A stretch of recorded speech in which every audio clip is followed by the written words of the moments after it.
আজকের ক্লাসে আমরা এই থিওরিস অফ স্লোপ এভলিউশন বা ঢালের বিবর্তন তত্ত্ব থেকে comparison among Davis, Penck and King's slope evolution model অর্থাৎ ঢালের বিবর্তন সম্পর্কে ডেভিস, পেঙ্ক এবং এলসিকিংয়ের যে মডেল আছে বা এলসিকিংয়ের যে ধারণা বা মতবাদ আছে, তো এদের এই মতবাদের মধ্যে ঢালের বিবর্তন সম্পর্কে এদের মতবাদের মধ্যে বা এদের মডেলের মধ্যে কি পার্থক্য আছে সেই সম্পর্কে আজকে আমরা ডিটেলসে জানার চেষ্টা করব।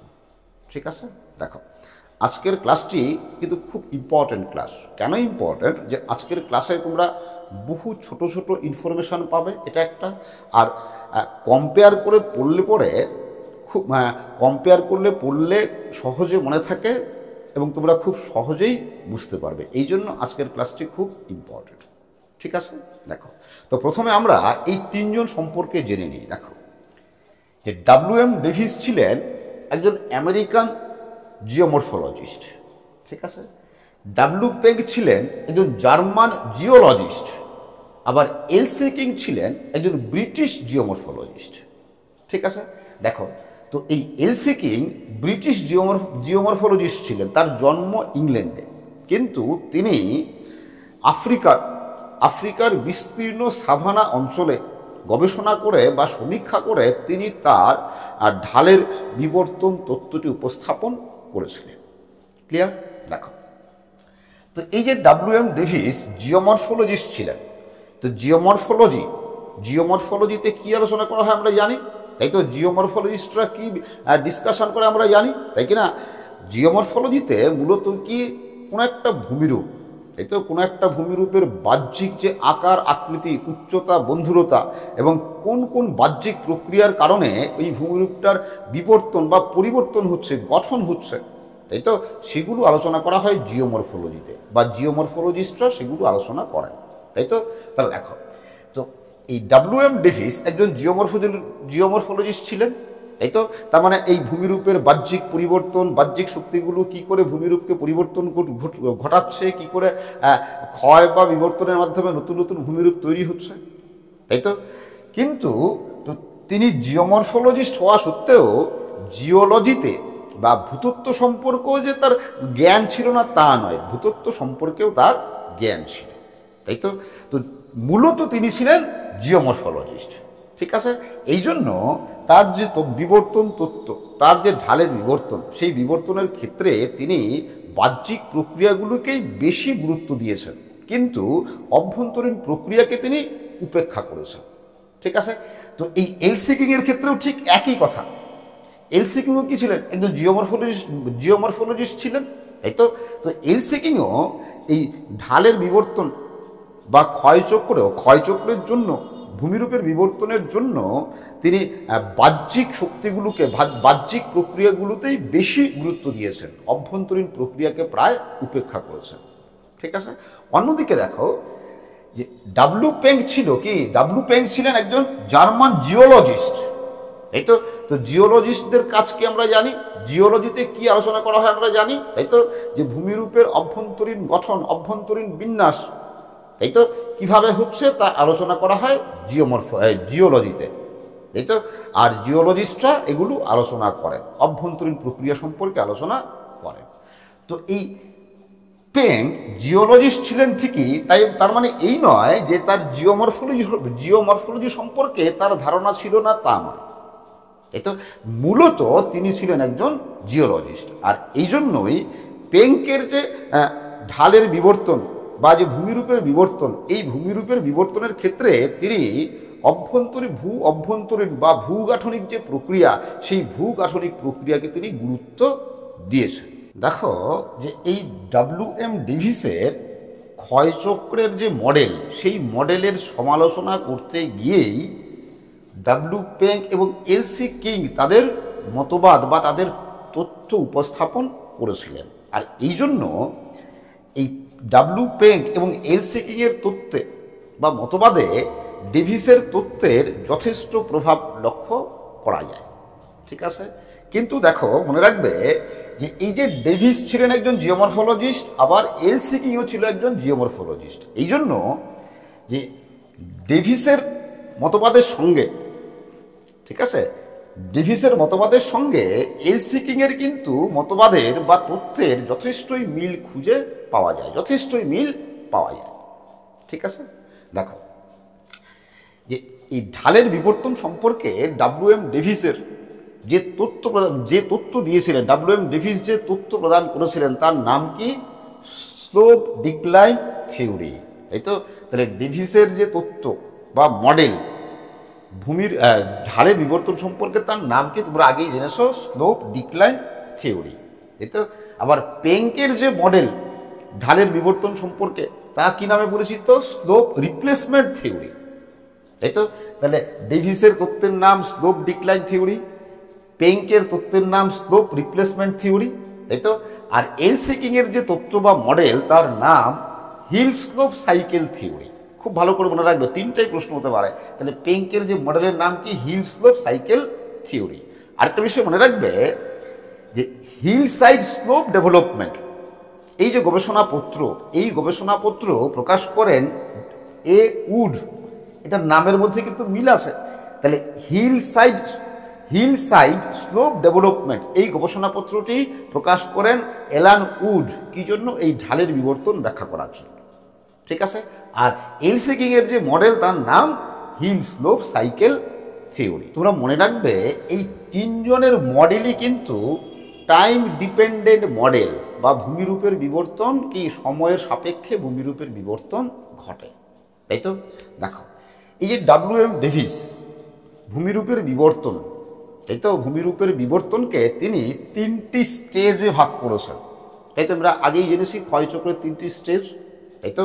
দেখো এই এলসিকিংও তিনটি স্টেজেই এই যে বিবর্তনের ভাগগুলোকে ডব্লিউ.এম. ডেভিস স্টেজ বলেছেন, এলসিকিংও সেটাকে স্টেজই বলেছেন। তাই তো? দেখো তাহলে ডেভিসের সঙ্গে মিল এটা। তাই তো? তো ডেভিস কি তিনটা স্টেজে ভাগ করেছেন, কি কি? যৌবন, পরিণত, বার্ধক্য। তাই তো? ঠিক একই রকম এলসিকিংও তিনটা স্টেজেই ভাগ করেছেন, কি কি? যৌবন, পরিণত, বার্ধক্য। তাই তো? কিন্তু ডব্লিউ পেঙ্ক, দেখো যে ডেভিস এবং কিং যেটাকে স্টেজ বলেছেন, ডব্লিউ পেঙ্ক সেটাকে এন্টুই ক্লাং বলেছেন। কি বলছি? ডেভিস এবং এলসিকিং যেটাকে স্টেজ বলেছেন, পেঙ্ক সেটাকে এন্টুই ক্লাং বলেছেন। ঠিক আছে। ভূমিরূপের বিবর্তনের ধারাকে তিনি কতগুলো এন্টুই ক্লাঙে ভাগ করেছেন। তাই তো?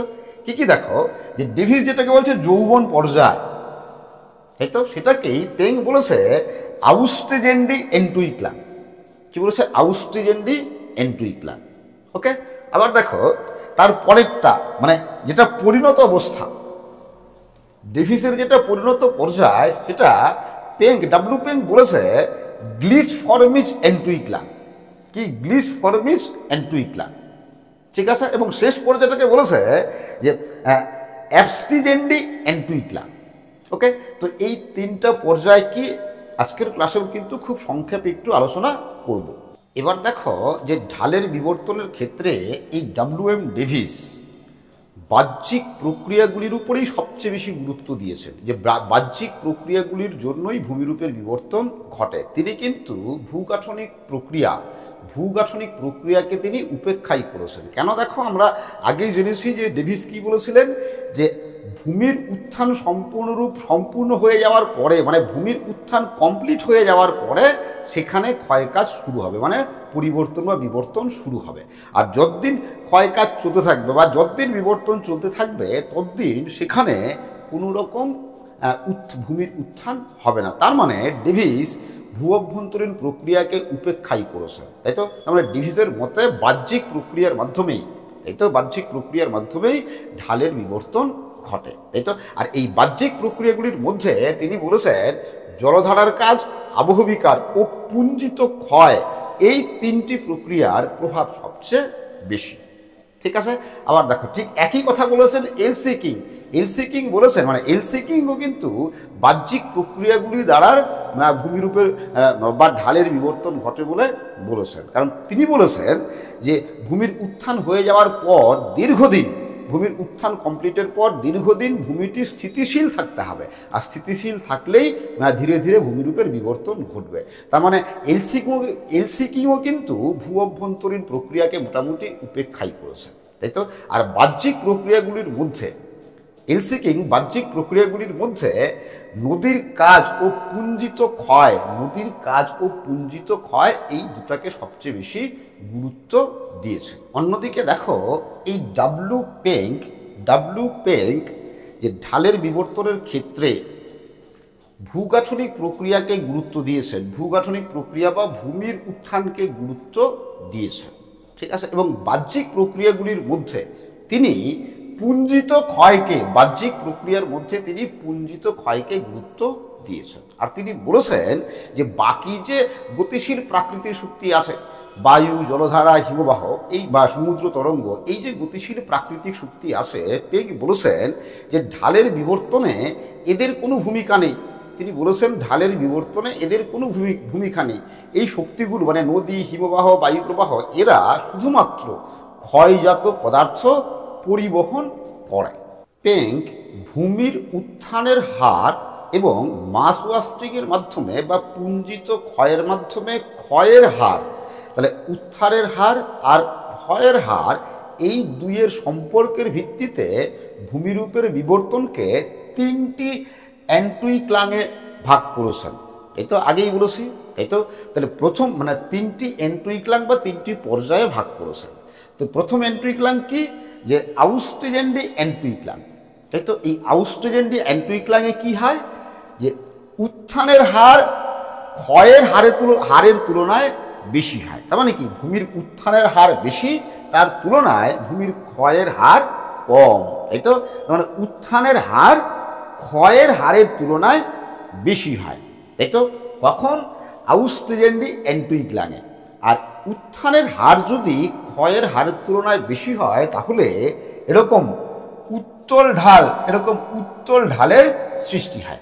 তো উত্তল ঢালকে পেঙ্ক কি বলেছেন, ওয়াক্সিং স্লোপ, তাই তো, ওয়াক্সিং স্লোপ। তার মানে এই আউস্ট্রেজেন্ডি এন্টুইক্লাংকে আমরা কি বলবো, ডেভেলপমেন্ট অফ ওয়াক্সিং স্লোপ। এই সময় উত্তল ঢালের সৃষ্টি হয়, ঠিক আছে। তো প্রশ্ন হতে পারে যে কোন এন্টুইক্লাঙে উত্তল ঢালের সৃষ্টি হয়, তাহলে কোনটা, এই আউস্ট্রেজেন্ডি এন্টুইক্লাং। এরপর দেখো এই গ্লিচফর্মিজ এন্টুইক্লাং, এই তো মানে দ্বিতীয় পর্যায় কি, গ্লিচফর্মিজ এন্টুইক্লাং। এই পর্যায়ে কি হয়, এই পর্যায়ে বা এই এন্টুইক্লাঙে ভূমির উত্থানের হার এবং ক্ষয়ের হার পরস্পর সমান হয়। মানে ভূমির যতটা উত্থান হয় ততটাই ক্ষয় হয়। ফলে কি ঢালের কোনো পরিবর্তন হবে, তাহলে কিন্তু ঢালের কোনো পরিবর্তন হবে না, ঢাল যেরকম ছিল সেরকমই থাকবে। তো ওই ঢালটাকে কি বলা হয়, ইউনিফর্ম ঢাল বা কনস্ট্যান্ট স্লোপ, তাই তো। ইউনিফর্ম স্লোপ বা কনস্ট্যান্ট স্লোপ, ধ্রুবক ঢাল, তাই তো। তাহলে এই যে এই স্টেজটা, যে এই এন্টুইক্লাং, যে গ্লিচফর্মিজ এন্টুইক্লাঙে কি, ডেভেলপমেন্ট অফ কনস্ট্যান্ট ও ইউনিফর্ম স্লোপ, তাই তো, ধ্রুবক ঢালের সৃষ্টি হয়। তো প্রশ্ন হতে পারে যে কোন পর্যায়ে মানে কোন এন্টুইক্লাঙে ধ্রুবক ঢালের সৃষ্টি হয় বা কনস্ট্যান্ট স্লোপের সৃষ্টি হয় বা ইউনিফর্ম স্লোপের সৃষ্টি হয়, তাহলে কোন এন্টুইক্লাং, গ্লিচফর্মিজ এন্টুইক্লাং। এরপর দেখো একদম শেষ পর্যায়ে বা অ্যাবস্টিজেন্ডি এন্টুইক্লাং, ঠিক আছে। এই অ্যাবস্টিজেন্ডি এন্টুইক্লাঙে কি হয়, দেখো যে ভূমির উত্থানের হার ভূমির ক্ষয়ের হারের চেয়ে কম, কি, ভূমির উত্থানের হার ক্ষয়ের হারের চেয়ে কম। তার মানে উত্থান কম হচ্ছে, তার তুলনায় কি ভূমির ক্ষয় বেশি হচ্ছে, তাই তো। উত্থান কম, ক্ষয় বেশি, তাহলে যে ঢাল তৈরি হবে সেই ঢাল অনেকটা কি এরকম হবে, তাই কি না। এটা কি ঢাল, অবতল ঢালের সৃষ্টি হবে, তাই তো। তো এই অবতল ঢালকে পেঙ্ক কি বলেছেন, ওয়ানিং স্লোপ, তাই তো। তাহলে এই যে অ্যাবস্টিজেন্ডি এন্টুইক্লাং, এটাকে কি বলতে পারি, ডেভেলপমেন্ট অফ ওয়ানিং স্লোপ, তাই তো, অবতল ঢালের সৃষ্টি। তো এটাও কিন্তু প্রশ্ন হতে পারে যে কোন এন্টুইক্লাঙে এই অবতল ঢাল বা ওয়ানিং স্লোপের সৃষ্টি হয়, তাহলে উত্তর কি হবে? অ্যাবস্টিজেন্ডি অ্যান্টুইক্লাং। তাই তো অ্যাবস্টিজেন্ডি অ্যান্টুইক্লাংয়ে যেহেতু উত্থানের হার ক্ষয়ের হার, ভূমির ক্ষয়ের হার চেয়ে কম, ফলে অবতল ঢাল বা ওয়ানিং স্লোপের সৃষ্টি হয়। এরপর দেখো যে ডেভিসের মতে, WM ডেভিসের মতে ভূমির উচ্চতা এবং ভূমির ঢাল নিম্নমুখী ক্ষয়, এই নিম্নমুখী ক্ষয় বা ডাউনওয়ার্ড এরোশনের মাধ্যমে হ্রাস পায়। তাহলে ভূমির উচ্চতা এবং ভূমির ঢাল হ্রাস পায় কিভাবে? নিম্নমুখী ক্ষয় বা ডাউনওয়ার্ড এরোশনের মাধ্যমে। কিভাবে? দেখো, মনে করো এই কোনো একটা ভূমি আছে, ঠিক আছে? তো ডেভিস বলেছেন যে প্রথমে এই যে এইটুকু অংশ আছে, এইটুকু অংশ ক্ষয় হয়ে এর উচ্চতা হ্রাস পাবে। তাহলে দেখো, তাহলে এই আছে তোমার প্রথমে কি ঢালের মান, এরপরে কি হবে? ঢালের মান এই হবে, তাই কি না? হ্রাস পেলে এবার মনে করো এইটুকু ক্ষয় পেয়ে অপসারিত হয়ে গেল। তাহলে এই যে ক্ষয় পেয়ে অপসারিত হচ্ছে কি কি নিম্ন ক্ষয়ের মাধ্যমে উপর থেকে নিচের দিকে ক্ষয় হচ্ছে। এরপরে এই যে মনে করো এরপরে এই অংশটা ক্ষয় পেয়ে উচ্চতা হ্রাস পাবে। তাহলে কি ঢালের পরিমাণ আবার আরও কমে যাবে। তাহলে ভূমির উচ্চতাও হ্রাস পাবে, ঢালের পরিমাণও হ্রাস পাবে। এরপরে মনে করো এইটুকু অংশ ক্ষয় হয়ে উচ্চতা হ্রাস পেয়ে গেল, তার মানে কি ভূমির উচ্চতাও হ্রাস পাবে, আবার ঢালের পরিমাণও হ্রাস পাবে। তাই তো এভাবে ক্ষয় পেতে পেতে একসময় কি হয়? একসময় কি প্রায় কচ্ছপের পিঠের মতো উত্তল ঢালযুক্ত, উত্তল এবং অবতল ঢালযুক্ত কি হয়? প্রায় সমভূমি তৈরি হয়। তাই তো যেটাকে তিনি কি বলেছেন? যেটাকে তিনি বলেছেন পেনিপ্লেন। তাই তো এরপর দেখো ডব্লিউ পেঙ্ক বলেছেন যে প্যারালাল রিট্রিট অফ স্লোপ বা ঢালের সমান্তরাল পশ্চাৎপসারণের মাধ্যমে, ঢালের সমান্তরাল পশ্চাৎপসারণের মাধ্যমে ভূমির উচ্চতা হ্রাস পায় ও ঢাল হ্রাস পায়, ঠিক আছে? আবার দেখো এলসি কিং বলেছেন স্কার্প রিট্রেট বা প্যারালাল রিট্রেট অফ স্কার্প, ঠিক আছে? যে সমান্তরাল ভৃগুর পশ্চাৎপসারণের ফলে, এই স্কার্প মানে ভৃগু, সমান্তরাল ভৃগুর সমান্তরাল পশ্চাৎপসারণের ফলে ভূমির উচ্চতা হ্রাস পায় ও ঢালের পরিমাণ হ্রাস পায়। দেখো তো এই ঢালের সমান্তরাল পশ্চাৎপসারণ আর ভৃগুর সমান্তরাল পশ্চাৎপসারণ বিষয়টা কিন্তু একই, ঠিক আছে? মোটামুটি একই, দুই ক্ষেত্রেই ঢালের পশ্চাৎপসারণ ঘটছে। কিন্তু যেহেতু ডব্লিউ পেঙ্ক বলেছেন যে প্যারালাল রিট্রিট অফ স্লোপ, যদি প্রশ্ন হয় যে প্যারালাল রিট্রিট অফ স্লোপের কথা কে বলেছেন, তাহলে কিন্তু এলসি কিং লিখবে না, তাহলে কি পেঙ্কের কথা লিখবে, যে ঢালের পশ্চাৎপসারণের মাধ্যমে ভূমির উচ্চতা ও ঢালের পরিমাণ হ্রাস পায়, কে বলেছেন? পেঙ্ক, তাই তো? আর ভৃগুর পশ্চাৎপসারণের মাধ্যমে ভূমির উচ্চতা হ্রাস পায়, কে বলেছেন? এলসি কিং, ঠিক আছে? বিষয়টা কিন্তু মোটামুটি একই রকম, দুই ক্ষেত্রেই কি পশ্চাৎপসারণ বা রিট্রিট ঘটবে স্লোপের, তাই তো? তাহলে দেখো এই পেঙ্ক এবং এলসি কিং দুজনের ক্ষেত্রেই কি যে পশ্চাৎপসারণ ঘটছে, তাই তো? এবার এই পেঙ্ক আর এলসি কিং এর এই পশ্চাৎপসারণ যে ঘটছে, এর মধ্যে কি পার্থক্য আছে দেখো। দেখো তো এই যে পেঙ্ক কি বলেছেন? প্যারালাল রিট্রিট অফ স্লোপ, তাই তো? দেখো তো এটা মনে করো প্রাথমিক ঢাল, ঠিক আছে? তো প্রাথমিক ঢাল এটা ক্ষয় পেয়ে, এই অংশটা পুরোটা ক্ষয় পেয়ে কি হলো? দেখো মনে করো এই পিছিয়ে আসলো, ক্ষয় পেয়ে পিছিয়ে আসলো, তাই তো? স্লোপটা পিছিয়ে আসলো, রিট্রিট ঘটলো, ঠিক আছে? এখানেও মনে করো এই এলসি কিং এর ক্ষেত্রে এটা মনে করো প্রাথমিক ঢাল, তাই তো? এই অংশটা ক্ষয় পেল, ঠিক আছে? ক্ষয় পেয়ে এটা এই ঢালটাই এখানে পিছিয়ে আসলো, তাই তো? ভৃগুটা এখানে পিছিয়ে এলো। দেখো তাহলে এই ক্ষেত্রে দেখো এই প্রাথমিক ঢালের দৈর্ঘ্য ছিল কি এখান থেকে এই পর্যন্ত এইটুকু, তাই তো? এবার ঢালটা যখন পিছিয়ে এলো, দেখো কি হলো? ঢালের দৈর্ঘ্য কি হলো? এখান থেকে এইটুকু, তাই তো? তাহলে খাড়া ঢালের দৈর্ঘ্যটা হ্রাস পেল। কি করলো? এই যে মাঝখানের এই ঢালটা কি করলো? খাড়া ঢালের কিছুটা অংশকে দখল করে নিল, আরো পিছিয়ে আসলো, তাই তো? আরো পিছিয়ে আসলে কি দেখো দৈর্ঘ্যটা, এই খাড়া ঢালের দৈর্ঘ্যটা কি আরো কমে গেল, তাই তো? আগে এখানে ছিল, এখান থেকে এইটুকু ছিল ঢালের দৈর্ঘ্য, আর এখানে এসে এইটুকু হলো ঢালের দৈর্ঘ্য। তার মানে কি এই ঢালটা কি হলো? আরো কি খাড়া ঢালটাকে দখল, মানে খাড়া ঢালের অংশ দখল করে নিল, তাই তো। তাহলে দেখো এক্ষেত্রে কি হচ্ছে, ঢাল যত পিছন দিকে আসছে, যত রিট্রিট হচ্ছে, তাই তো, যত রিট্রিট হচ্ছে তত কি হচ্ছে, ঢালের এই খাড়া ঢাল যেটা আছে সেই ঢালের দৈর্ঘ্যটা ক্রমশ কমছে, তাই তো। এই ঢালের দৈর্ঘ্যটা ক্রমশ কমছে, কিন্তু এই যে নিচের ঢালটা আছে এই নিচের ঢালের দৈর্ঘ্য কিন্তু ক্রমশ বাড়ছে। এবং দেখো তাহলে এই ঢালগুলোর কি হচ্ছে, প্যারালাল রিট্রিট হচ্ছে, তাই তো, সমান্তরালভাবে পিছিয়ে আসছে, তাই কি না। কি মনে হবে, দেখো যে এই ঢালটা কি হলো, এই ঢালেই এসে মানে এখানেই এই ঢালটা এখানে রিপ্লেস হয়ে গেল, তাই তো। তাহলে দেখো এই অংশটা আর এই অংশটা, এই দুটো অংশের সমান্তরাল পশ্চাৎপসরণ ঘটবে, কিন্তু এই যে লোয়ার সেগমেন্ট আছে এই লোয়ার সেগমেন্টের কিন্তু সমান্তরাল পশ্চাৎপসরণ ঘটবে না। কেন ঘটবে না সেটা আগের ক্লাসে আমি বলেছি, ঠিক আছে। কিন্তু এই লোয়ার সেগমেন্ট কি হবে, এই দৈর্ঘ্যটা কিন্তু ক্রমশ বাড়বে। আর এখানে দেখো, এখানে কি এসো দেখো, তাহলে এটা ছিল হচ্ছে প্রাথমিক দৈর্ঘ্য, তাই তো, প্রাথমিক ঢালের দৈর্ঘ্য, তাই তো। এবার দেখো, এবার প্রাথমিক ঢালটা কি হলো, পিছিয়ে আসলো, এখানেও এই ঢালটা পিছিয়ে আসলো, তাই তো। তো সমান্তরাল পশ্চাৎপসরণ ঘটলো কি, স্কার্প বা ভৃগুর, এটাকে কিংয়ের ভাষায় কি ভৃগু।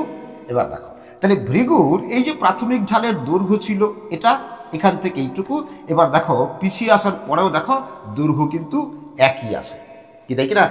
এটা আরো যখন পিছিয়ে আসবে দেখো দৈর্ঘ্য কিন্তু একই থাকবে, আরো যখন পিছিয়ে যাবে দেখো দৈর্ঘ্য কিন্তু একই থাকবে, কিন্তু এক্ষেত্রে কি, যে এই যে খাড়া ঢালটা আছে দৈর্ঘ্য ক্রমান্বয়ে কমতে থাকবে, ঠিক আছে। তো এখানেও দেখো এই ঢালটার যা দৈর্ঘ্য, এর দৈর্ঘ্য তাই হবে, এর দৈর্ঘ্যও তাই হবে, এর দৈর্ঘ্যও তাই হবে, তাই তো। কিন্তু এক্ষেত্রেও এই যে লোয়ার সেগমেন্টটা আছে এই লোয়ার সেগমেন্টের কি হবে, দৈর্ঘ্য ক্রমশ বাড়বে, তাই তো, দৈর্ঘ্য ক্রমশ বাড়বে, কিন্তু ঢালের পরিমাণ কি হবে, প্রথমে ছিল এই, তারপরে এই, তারপরে এই, তাই তো, ঢালের পরিমাণ ক্রমশ কমবে, এখানেও তাই, প্রথমে ছিল এই পুরোটা, তারপরে এইটুকু, তারপরে এইটুকু, তারপরে এই, তাই তো। এবার দেখো, এবার নিশ্চয়ই পার্থক্যটা বুঝতে পারলে, তাই তো। এবার এবার এই যে ঢালগুলো অপসারিত হয়ে গেল, শিলাস্তর অপসারিত হয়ে গেলে শেষ পর্যন্ত কি হবে, শেষ পর্যন্ত এটা এরকম প্রায় সমতল এলাকায় মৃদু ঢালযুক্ত সমতল এলাকার সৃষ্টি হবে। এক্ষেত্রেও ঠিক প্রথমে এটা অপসারিত হলো, তারপরে এটা অপসারিত হলো, এটা অপসারিত হলো, হতে হতে শেষ পর্যন্ত এই এলাকাটাও কি মৃদু ঢালযুক্ত ভূমিতে পরিণত হবে, তাই তো। তাহলে একদম শেষে যে মৃদু ঢালযুক্ত ভূমিতে পরিণত হয় সেটাকে পেঙ্ক কি বলেছেন, পেঙ্ক বলেছেন এনরাম্প, পেঙ্ক বলেছেন এনরাম্প, তাই তো। আর এলসিকিং কি বলেছেন জানি, এলসিকিং কি বলেছেন পেডিমেন্ট। তাহলে দেখো, তাহলে ডব্লিউ.এম. ডেভিস একদম ঢালের বিবর্তনের শেষ পর্যায়ে যে মৃদু ঢালযুক্ত ভূমি গঠিত হচ্ছে তাকে কি বলছে, পেনিপ্লেন, তাই তো। আর পেং কি বলছেন এনরাফ, আর এলসিকিং কি বলছেন পেডিমেন্ট। আর এই পেডিমেন্টগুলি পরস্পর যুক্ত হয়ে কি পেডিপ্লেন গঠিত হয়, ঠিক আছে। এবার দেখো, এবার এই যে ডব্লিউ.এম. ডেভিসের মতে এই যে এরকম শেষ পর্যায়ে এই যে এরকম মৃদু ঢালযুক্ত ভূমি তৈরি হলো তার নাম কি পেনিপ্লেন, তাই তো।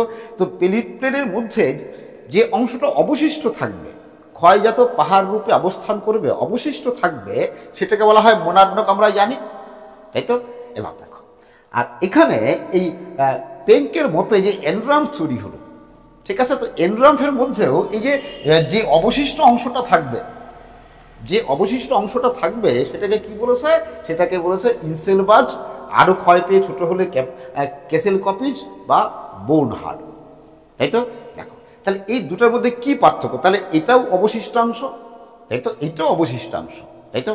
দেখো এই মোনাডনকের ক্ষেত্রে দেখবে এখানে যেরকম ইনসেলবার্জের ক্ষেত্রে যেরকম স্টিপ স্লোপ পাওয়া যাবে, একদম খাড়া ঢাল পাওয়া যাবে, কারণ কি ঢালের পশ্চাৎপসরণ কি খাড়াভাবে হচ্ছে, তাই তো। ফলে যেটা অবশিষ্ট থাকবে তার ঢালটাও কি হবে, খাড়াই হবে।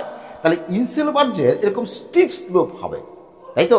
কিন্তু এই মোনাডনকের কিন্তু স্টিপ স্লোপ হবে না, কারণ এই মোনাডনেক তৈরি হচ্ছে কি নিম্নমুখী ক্ষয়ের মাধ্যমে, ফলে মোনাডনকের কিন্তু ইনসেলবার্জের মতো এরকম স্টিপ স্লোপ হবে না, মৃদু বা জেন্টেল স্লোপ হবে, তাই তো। আবার দেখো, আর এই যে পেডিমেন্ট, এই এলসি কিং বলেছেন তবে এই ক্ষয়চক্রের শেষ পর্যায়ে, ভূমিরূপের ক্ষয়চক্রের শেষ পর্যায়ে এখানে মোনাডনক তৈরি হবে, এখানে ইনসেলবার্স ক্যাসেলকোভিচ বোনহার্ট তৈরি হবে। কিন্তু এলসি কিং বলেছেন ক্ষয়চক্রের শেষ পর্যায়ে এই যে এই ইনসেলবার্সগুলো আছে, ইনসেলবার্সগুলোও অবলুপ্ত হয়ে যাবে। ঠিক আছে, ইনসেলবার্স দেখা যাবে, এলসি কিং এর মতে ইনসেলবার্স দেখা যাবে ক্ষয়চক্রের পরিণত পর্যায়ে। ঠিক আছে, তো আশা করি তোমরা বুঝতে পেরেছো। আজকের ক্লাস আমি এখানেই শেষ করছি। তোমরা সবাই ভালো থাকবে, সুস্থ থাকবে, আবার দেখা হবে পরে।